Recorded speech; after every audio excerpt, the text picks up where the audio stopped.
Hi guys, welcome back to my YouTube channel that is Swapna's Tutorial. So ನೀವೇ ನನ್ನ ಚಾನಲ್ಗೆ subscribe ಆಗಿಲ್ಲ ಅಂದರೆ ಪ್ಲೀಸ್ ಸಬ್ಸ್ಕ್ರೈಬ್ ಆಗಿ ವಿಡಿಯೋಸ್ನ ಲೈಕ್ ಮಾಡಿ ಶೇರ್ ಮಾಡಿ ಹಾಗೆ ಕಮೆಂಟ್ ಮಾಡಿ. ಸೊ ನಾನು ಇವತ್ತು ಮಾಡ್ತಿರೋವಂಥ ವಿಡಿಯೋ ಯಾವುದು ಅಂದರೆ ಥರ್ಡ್ ಸೆಮ್ BCom. ಸೊ ಇದು SCP ಸಿಲೆಬಸ್ ಆಗಿದೆ. ಸೊ ಕಂಪ್ಲೀಟ್ಲಿ ನ್ಯೂ ಸಿಲೆಬಸ್ನ ಎಕ್ಸ್ಪ್ಲೇನ್ ಮಾಡ್ತಿರೋದು.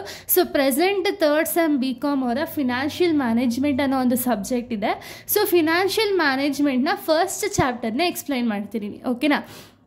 ಸೊ ಇಲ್ಲಿ ಕಂಪ್ಲೀಟ್ ನಿಮಗೆ ಸಿಲೆಬಸ್ ಬೇಕು ಅಂದರೆ ಒಂದ್ಸತಿ ಕಮೆಂಟ್ ಹಾಕಿ ಫಸ್ಟ್ ನಾನು ಸಿಲೆಬಸ್ನ ಅಪ್ಲೋಡ್ ಮಾಡಿಬಿಡ್ತೀನಿ.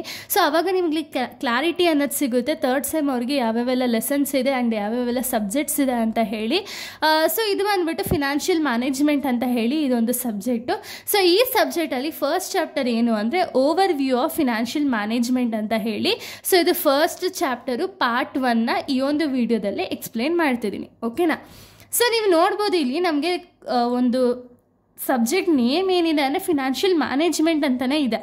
ಸೊ ಫಿನಾನ್ಷಿಯಲ್ ಮ್ಯಾನೇಜ್ಮೆಂಟ್ ಅಂದರೆ ಏನು ಅಂದರೆ ನಮ್ಮ ಹತ್ರ ಇರುವಂಥ ಒಂದು ಫಿನಾನ್ಸ್, ಇವಾಗ ಬಿಸ್ನೆಸ್ಸಲ್ಲಿ ಫಿನಾನ್ಸ್ ಅನ್ನೋದು ತುಂಬ ಇಂಪಾರ್ಟೆಂಟು ಅಲ್ವಾ. ಸೊ ಈ ಫಿನಾನ್ಸ್ನ ನಾವು ಯಾವ ರೀತಿ ಮ್ಯಾನೇಜ್ ಮಾಡ್ತೀವಿ ಅಥವಾ ಯಾವ ರೀತಿ ಬೈಫರ್ಗೇಟ್ ಮಾಡಿಕೊಂಡು ಎಲ್ಲೆಲ್ಲಿ ಎಷ್ಟೆಷ್ಟು ಅಮೌಂಟ್ ಬೇಕು, ಎಷ್ಟೆಷ್ಟು ಫಂಡ್ ಇದ್ದರೆ ಅಲ್ಲಿ ನಾವು ಬಿಸ್ನೆಸ್ಸಿಂದ ಜಾಸ್ತಿ ಗೇನ್ನ ಮಾಡ್ಬೋದು ಅನ್ನೋ ಕಂಪ್ಲೀಟ್ ಡೀಟೇಲ್ಸ್ನ ನಾವು ಮ್ಯಾನೇಜ್ ಮಾಡೋದನ್ನ ನಾವು ಫಿನಾನ್ಷಿಯಲ್ ಮ್ಯಾನೇಜ್ಮೆಂಟ್ ಅಂತ ಹೇಳಿ ಕರಿತೀವಿ, ಓಕೆನಾ. So first of all finance ಅಂದರೆ ಏನು ಅಂತ ಹೇಳಿ ನೀವು ಫಸ್ಟ್ ತಿಳ್ಕೊಬೇಕು, ಓಕೆನಾ.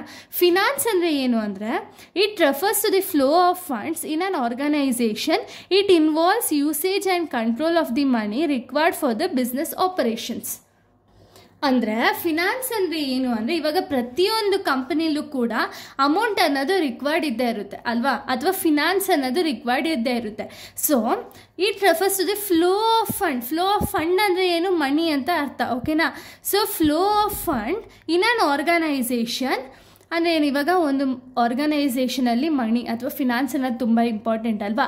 ಆ ಫಿನಾನ್ಸ್ನ ಆರ್ಗನೈಸೇಷನಲ್ಲಿ ಯಾವ ರೀತಿ ಕಂಟ್ರೋಲ್ ಮಾಡ್ತಾರೆ ಆ್ಯಂಡ್ ಯಾವ ರೀತಿ ಅಮೌಂಟ್ನ ಯೂಸ್ ಮಾಡ್ತಾರೆ ಅನ್ನೋ ಕಂಪ್ಲೀಟ್ ಡೀಟೇಲ್ನ, ಅಥವಾ ಏನಾದ್ರು ಒಂದು ಬಿಸ್ನೆಸ್ ಆಪರೇಷನ್ಸ್ ಆಗಿರ್ಬೋದು, ಬಿಸ್ನೆಸ್ ಆ್ಯಕ್ಟಿವಿಟೀಸ್ಗಾಗಿರ್ಬೋದು, ಮಣಿನ ಯಾವ ರೀತಿ ಯೂಸ್ ಮಾಡ್ತಾರೆ ಆ್ಯಂಡ್ ಯುಟಿಲೈಸ್ ಮಾಡ್ತಾರೆ ಅಥವಾ ಯಾವ ರೀತಿ ಅದನ್ನು ಕಂಟ್ರೋಲ್ ಮಾಡ್ತಾರೆ ಅನ್ನೋದನ್ನ ನೋಡೋದನ್ನ ನಾವು ಫಿನಾನ್ಸ್ ಅಂತ ಹೇಳಿ ಕರಿತೀವಿ, ಓಕೆನಾ. ಸೊ ನೆಕ್ಸ್ಟ್ ಫಿನಾನ್ಷಿಯಲ್ ಫಂಕ್ಷನ್ ಅಂದರೆ ಏನು ಅಂದರೆ the term finance function can be defined as an procurement of funds and their effective utilisation in their business. ಅಂದರೆ ಏನು, ಫಿನಾನ್ಸ್ ಫಂಕ್ಷನ್ ಏನು, ಇವಾಗ ಫಿನಾನ್ಸ್ ಮೀನಿಂಗ್ ಅಂದರೆ ಏನು ಅಂತ ನಿಮ್ಗೆ ಗೊತ್ತಾಗಿದೆ, ಫಿನಾನ್ಸ್ ಅಂದರೆ ಏನು ಅಂತ ಹೇಳಿ ಗೊತ್ತಾಗಿದೆ. ಸೊ ಅದೇ ರೀತಿ ಫಿನಾನ್ಸ್ ಫಂಕ್ಷನ್ ಅಂದರೆ ಏನು ಅಂದರೆ ಫಿನಾನ್ಸ್ ಅಂದರೆ ಇವಾಗ ನಿಮ್ಗೆ ಗೊತ್ತಿದೆ ಮನಿ ಅಂತ, ಓಕೆನಾ. ಆ ಮನಿನ ಎಲ್ಲೆಲ್ಲಿಂದ ಕಲೆಕ್ಟ್ ಮಾಡ್ತಾರೆ, ಓಕೆನಾ, ಎಲ್ಲೆಲ್ಲಿಂದ ಕಲೆಕ್ಟ್ ಮಾಡ್ತಾರೆ, ಹಾಗೆ ಆ ಅಮೌಂಟ್ನ ಬಿಸ್ನೆಸ್ಸಲ್ಲಿ ಯಾವ ರೀತಿ ಯುಟಿಲೈಸ್ ಮಾಡ್ತಾರೆ ಅನ್ನೋದನ್ನ ನೋಡೋದನ್ನ ನಾವು ಫಿನಾನ್ಸ್ ಫಂಕ್ಷನ್ ಅಂತ ಹೇಳಿ ಕರಿತೀವಿ, ಓಕೆನಾ. ಸೊ ಇಲ್ಲಿ 2 ಟೈಪ್ಸ್ ಆಫ್ ಫಿನಾನ್ಷಿಯಲ್ ಫಂಕ್ಷನ್ಸ್ ಇದೆ. ಒಂದು ಮ್ಯಾನೇಜರಿಯಲ್ ಫಿನಾನ್ಸ್ ಫಂಕ್ಷನ್, ಇನ್ನೊಂದು ರೂಟೀನ್ ಫಿನಾನ್ಸ್ ಫಂಕ್ಷನ್ ಅಂತ ಹೇಳಿ. ಮ್ಯಾನೇಜರಿಯಲ್ ಫಿನಾನ್ಸ್ ಫಂಕ್ಷನ್ ಅಂದರೆ ಏನು ಅಂದರೆ ಸೊ ಇವಾಗ ನೀವು ಇನ್ವೆಸ್ಟ್ಮೆಂಟ್ ಡಿಸಿಷನ್ ಆಗಿರ್ಬೋದು, ಫಿನಾನ್ಷಿಯಲ್ ಡಿಸಿಷನ್ ಆಗಿರ್ಬೋದು, ಡಿವಿಡೆಂಡ್ ಡಿಸಿಷನ್, ಈ ಮೂರು ಕೂಡ ಫಿನಾನ್ಷಿಯಲ್ ಫಂಕ್ಷನಲ್ಲಿ ಬರುತ್ತೆ, ಓಕೆನಾ. ಮ್ಯಾನೇಜರಿಯಲ್ ಫಿನಾನ್ಷಿಯಲ್ ಫಂಕ್ಷನಲ್ಲಿ ಈ 3 ಟಾಪಿಕ್ಸ್ ಕೂಡ ಬರುತ್ತೆ. ಸೊ ಅಂದರೆ ಏನು ಅಂದರೆ ಇವಾಗ ಫಿನಾನ್ಸ್ ಅಥವಾ ಫಂಡ್ನ ಯಾವ ರೀತಿ ಇನ್ವೆಸ್ಟ್ ಮಾಡಬೇಕು, ಎಲ್ಲೆಲ್ಲೆಲ್ಲ ಇನ್ವೆಸ್ಟ್ ಮಾಡಿದ್ರೆ ನಮಗೆ ಕಂಪ್ನಿಗೆ ಎಷ್ಟು ಪ್ರಾಫಿಟ್ ಅನ್ನೋದು ಸಿಗುತ್ತೆ ಅಂತ ಹೇಳಿ ಫಸ್ಟು ಡಿಸೈಡ್ ಮಾಡ್ತಾರೆ. ಹಾಗೆ ಇವಾಗ ಫಿನಾನ್ಷಿಯಲ್ ಡಿಸಿಷನ್ಸ್ ಅಂದರೆ ಎಲ್ಲೆಲ್ಲಿ ಎಷ್ಟೆಷ್ಟು ಯೂಸ್ ಮಾಡಿದ್ರೆ ಬಿಸ್ನೆಸ್ಸಲ್ಲಿ ಅಮೌಂಟ್ ಅಥವಾ ಪ್ರಾಫಿಟ್ ಅನ್ನೋದು ಗೇನ್ ಆಗುತ್ತೆ ಅನ್ನೋದನ್ನ ನೋಡ್ತಾರೆ. ಹಾಗೆ ಡಿವಿಡೆಂಡ್ ಡಿಸಿಷನ್ ಅಂದರೆ ಡಿವಿಡೆಂಟ್ ಅಥವಾ ಶೇರ್ ಹೋಲ್ಡರ್ಸ್ಗೆ ಎಷ್ಟೆಷ್ಟೆಲ್ಲ ಅಮೌಂಟ್ನ ಡಿವಿಡೆಂಟ್ ಆಗಿ ಕೊಟ್ಟರೆ ಕಂಪನಿಗೆ ಪ್ರಾಫಿಟ್ ಆಗುತ್ತೆ ಅನ್ನೋ ಕಂಪ್ಲೀಟ್ ಫಿನಾನ್ಷಿಯಲ್ ಡಿಸಿಷನ್ಸ್ನ ಏನು ತಗೊಳ್ತಾರಲ್ಲ, ಸೊ ಅದನ್ನು ನಾವು ಮ್ಯಾನೇಜರಿಯಲ್ ಫಿನಾನ್ಸ್ ಫಂಕ್ಷನ್ಸ್ ಅಂತ ಹೇಳಿ ಕರಿತೀವಿ, ಓಕೆನಾ. ಸೆಕೆಂಡ್ ಒನ್ ಯಾವುದು ಅಂದರೆ ರೂಟೀನ್ ಫಿನಾನ್ಷಿಯಲ್ ಡಿಸಿಷನ್ ಅಥವಾ ರೂಟೀನ್ ಫಿನಾನ್ಸ್ ಫಂಕ್ಷನ್ ಅಂತ ಹೇಳಿ. ಅಂದರೆ ಏನು ಅಂದರೆ supervision of cash receipts and payments and safe guarding the cash balance. ಅಂದರೆ ಏನು, ಇವಾಗ ಕ್ಯಾಶ್ ರಿಸಿಪ್ಟ್ಸ್ಗೂ ಪೇಮೆಂಟ್ಗೂ ಏನು ಡಿಫ್ರೆನ್ಸ್ ಇದೆ, ಹಾಗೆ ಕ್ಯಾಶ್ನ ಯಾವ ರೀತಿ ಬ್ಯಾಲೆನ್ಸ್ ಮಾಡಬೇಕು ಅನ್ನೋದನ್ನ ನೋಡ್ಕೊಳ್ತಾರೆ. Next records the keeping of financial transactions and reporting. ಅಂದರೆ ಫಿನಾನ್ಷಿಯಲ್ ಟ್ರಾನ್ಸಾಕ್ಷನ್ಸ್ ಆಗಿರ್ಬೋದು, ರಿಪೋರ್ಟಿಂಗ್ ಅನ್ನೋದಾಗಿರ್ಬೋದು, ಕಂಪ್ಲೀಟಾಗಿ ಪ್ರಾಪರ್ ಆಗಿ ರೆಕಾರ್ಡ್ ಮಾಡೋದನ್ನ ನಾವು ರೂಟೀನ್ ಫಿನಾನ್ಷಿಯಲ್ ಫಂಕ್ಷನ್ ಅಂತ ಹೇಳಿ ಕರಿತೀವಿ, ಓಕೆನಾ. ಇದು ಫಿನಾನ್ಸ್ ಫಂಕ್ಷನ್ ಬಗ್ಗೆ. ಇನ್ನು ನೆಕ್ಸ್ಟ್ ಟಾಪಿಕ್ ನಾವು ನೋಡೋದಾದರೆ ಸೊ ನೆಕ್ಸ್ಟ್ ಟಾಪಿಕ್ ಬಂದ್ಬಿಟ್ಟು ಏಮ್ಸ್ ಅಥವಾ ಗೋಲ್ಸ್ ಆಫ್ ಫಿನಾನ್ಷಿಯಲ್ ಫಂಕ್ಷನ್.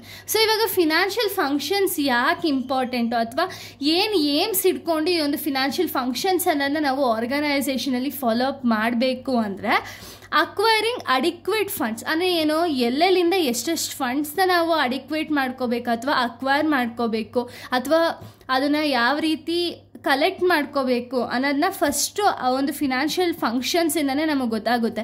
ಅಂದರೆ ಏನಕ್ಕೆ ಅಂದರೆ ಇವಾಗ ಯಾವುದೋ ಒಂದು ಆರ್ಗನೈಸೇಷನಲ್ಲಿ ಏನೋ ಒಂದು ವರ್ಕ್ ಪೆಂಡಿಂಗ್ ಇದೆ ಅಂದ್ಕೊಳ್ಳಿ. ಸೊ ಆ ಪೆಂಡಿಂಗ್ ಇರೋ ವರ್ಕ್ಗೆ ಎಷ್ಟು ಫಂಡ್ಸ್ ಅನ್ನೋದು ರಿಕ್ವೈರ್ಡ್ ಇದೆ, ಎಲ್ಲೆಲ್ಲಿಂದ ಕಲೆಕ್ಟ್ ಮಾಡಿಕೊಂಡೆ ನಮ್ಮ ಆರ್ಗನೈಸೇಷನಲ್ಲಿ ಕಂಪ್ಲೀಟ್ ಪ್ರೋಸೆಸ್ ಮುಗಿದ ಮೇಲೆ ಎಷ್ಟು ಪ್ರಾಫಿಟ್ ಗೇನ್ ಮಾಡ್ಬೋದು ನಾವು ಅನ್ನೋ ಕಂಪ್ಲೀಟ್ ಡೀಟೇಲ್ಸ್ನ ತಿಳ್ಕೊಬೇಕು ಅಂದರೆ ನಾವು ಫಿನಾನ್ಷಿಯಲ್ ಫಂಕ್ಷನ್ಸ್ ಅನ್ನೋದನ್ನ ಫಾಲೋ ಅಪ್ ಮಾಡಬೇಕಾಗುತ್ತೆ.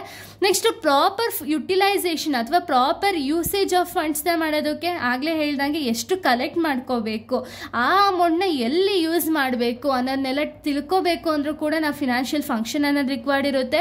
ಪ್ರಾಫಿಟ್ನ ಇನ್ಕ್ರೀಸ್ ಮಾಡೋಕ್ಕಾಗಿರ್ಬೋದು ಅಥವಾ ಫರ್ಮ್ಸ್ ವ್ಯಾಲ್ಯೂನ ಮ್ಯಾಕ್ಸಿಮೈಸ್ ಮಾಡೋದಕ್ಕಾಗಿರ್ಬೋದು, ಎಲ್ಲದಕ್ಕೂ ಫಿನಾನ್ಷಿಯಲ್ ಫಂಕ್ಷನ್ ಅನ್ನೋದು ತುಂಬ ಇಂಪಾರ್ಟೆಂಟ್ ಆಗಿದೆ. ಸೊ ಇಲ್ಲಿಗೆ ಫಸ್ಟ್ ಟಾಪಿಕ್ ಅನ್ನೋದು ಕಂಪ್ಲೀಟ್ ಆಗುತ್ತೆ. ನೆಕ್ಸ್ಟ್ ವಿಡಿಯೋದಲ್ಲಿ ನಾನು ಪಾರ್ಟ್ 2ನ ಎಕ್ಸ್ಪ್ಲೈನ್ ಮಾಡ್ತೀನಿ. So thank you guys, thanks for watching.